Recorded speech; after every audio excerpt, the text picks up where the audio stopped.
খুব সহজে এবং ঘরোয়া উপকরণে বাড়িতে খুব অল্প সময়ের মধ্যেই বানিয়ে নেওয়া যায় ঘরে বানানো এরকম বেকারি স্টাইলের বিস্কিট। এই বিস্কিট বানাতে খরচাও খুব কম, আর কোনো রকম বাটার, ঘি, কোনো রকমের এসেন্স এগুলো ছাড়াই কিন্তু এইরকম বিস্কিট সহজে বাড়িতে বানিয়ে নেওয়া যায়। রেসিপিটা কিন্তু ভীষণই সহজ। চলুন বন্ধুরা দেখে নিই রেসিপিটি। এর জন্য আমি এখানে প্রথমে নিয়ে নিচ্ছি 1 কাপ ময়দা। ময়দার জায়গায় কিন্তু আপনারা চাইলে আটাও নিতে পারেন অথবা ওটসের গুঁড়ো। আর নিচ্ছি 1/2 কাপ চিনির গুঁড়ো। চিনিটাকে একটু ব্লেন্ডারে গুঁড়ো করে নিয়েছি। যতখানি ময়দা নিয়েছি সেই অনুপাত অনুযায়ী আমি বলছি। আর নিচ্ছি 1 টিস্পুনের মতো সামান্য একটু নুন, আর 1 টিস্পুনের থেকে সামান্য অল্প একটু বেকিং পাউডার, বেকিং সোডা নয় কিন্তু বেকিং পাউডার। এবার এটাকে একটুখানি চেলে নিচ্ছি। এবার এর মধ্যে দিয়ে দেবো তেল। তেলটা দিয়ে এটাকে মাখবো। তো সাদা তেল নিচ্ছি। এখানে যদি আপনার বাড়িতে বাটার অ্যাভেলেবেল থাকে বাটারটাকে একটু গলিয়ে নিতে পারেন, তাতে কিন্তু বিস্কুটের স্বাদটা আরেকটু বেটার হয়। সেক্ষেত্রে নুনটা একটু অল্প দেবেন।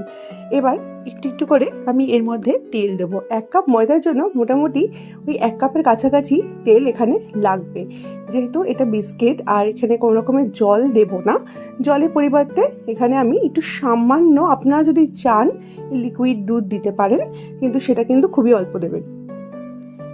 এবার এটাকে ঠিক যেরকম রুটি বা ময়দা যেভাবে আমরা মাখি ঠিক ওরকমভাবে মেখে নেব।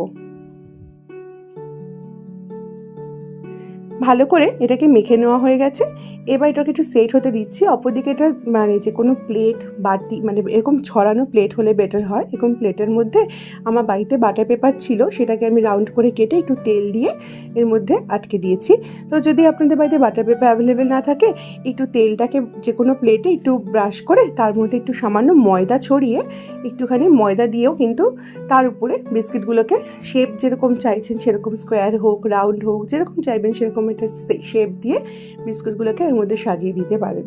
আমি এখানে রাউন্ড শেপ দিচ্ছি, যেটা সবথেকে ইজি, এটা করা সবথেকে ইজি বলে আমি ইজি শেপটাই আজকে দেখাচ্ছি। এরকম করে রাউন্ড করে, যেরকম লুচির জন্য রাউন্ড করি হাতে, এরকম রাউন্ড করে একটু চাপ দিলেই এরকম একটা শেপ এসে যাবে। এবার আপনারা চাইলে এরকমভাবে এই শেপটা দেওয়ার পরে এর মধ্যে কাঁটা চামচ দিয়ে উপরে হালকা করে ডিজাইন করতে পারেন, অথবা যদি বাড়িতে আলমন্ড থাকে বা বাদাম থাকে বাদাম, অথবা কিশমিশ একটা মাঝখানে বসিয়ে দিতে পারেন। এগুলো হচ্ছে মোস্ট ইজি বিস্কিটের ডিজাইন। তো আমার কাছে একটুখানি চকো চিপস ছিল, তো আমি চকো চিপসগুলোকে এইভাবে বিস্কিটের মধ্যে সাজিয়ে দিচ্ছি। এইভাবে যদি বাড়িতে চকো চিপস অ্যাভেলেবেল থাকে সেটা দিয়েও কিন্তু করতে পারেন, তাতেও কিন্তু বাচ্চা থেকে বড় সবারই খেতে ভীষণ ভালো লাগবে। চকো চিপস দিয়ে সাজিয়ে দিচ্ছি। তো আপনারা যদি বাড়িতে কোনো রকমের চকো চিপস না ব্যবহার করেন, তো যেরকম নর্মাল একটা কাঁটা চামচ বা ছুরির সাহায্যে উপরে হালকা হালকা করে ডিজাইন করতে পারেন, বা একটা কাঁটা চামচ দিয়ে নর্মাল তো ছোটো ছোটো করে ফুটোর মতো করে দিতে পারেন। সেটা করলে একটা কোনো ডিজাইন হয়ে যাবে। ডিজাইনটা সম্পূর্ণ আপনাদের চয়েস করে নেবেন। এবার দেখুন কাঁটা চামচ দিয়ে এরকম করে মাঝখানে মাঝখানে একটু করে এরকম করে ডিজাইন করে দিতে পারেন।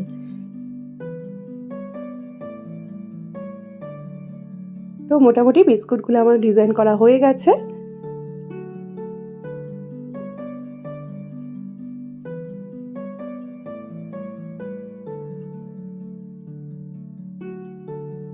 এবার আমি উপর দিয়ে ছড়িয়ে দিচ্ছি সামান্য, খুব সামান্য একটু চিনির গুঁড়ো ছিল, সেই চিনির গুঁড়োটা আর ময়দাটা।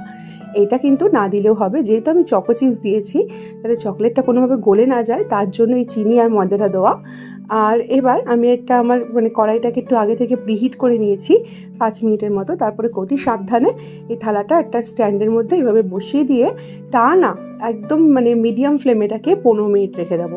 15 মিনিট মিডিয়াম ফ্লেমে রাখবো। তারপরে 15 মিনিট পর ঢাকনা খুলে এটাকে টাচ করবেন না, ঢাকনা খুলে এটাকে টানা ঠান্ডা হতে দেবেন। যখন মোটামুটি ঠান্ডা হয়ে যাবে তখন এইভাবে তুলে নিচ্ছি একটা অপর পাত্রে। সেখানেও কিন্তু বিস্কিটটা খুবই গরম, এখন গরম অবস্থায় কিন্তু একটু নরম নরমই থাকে।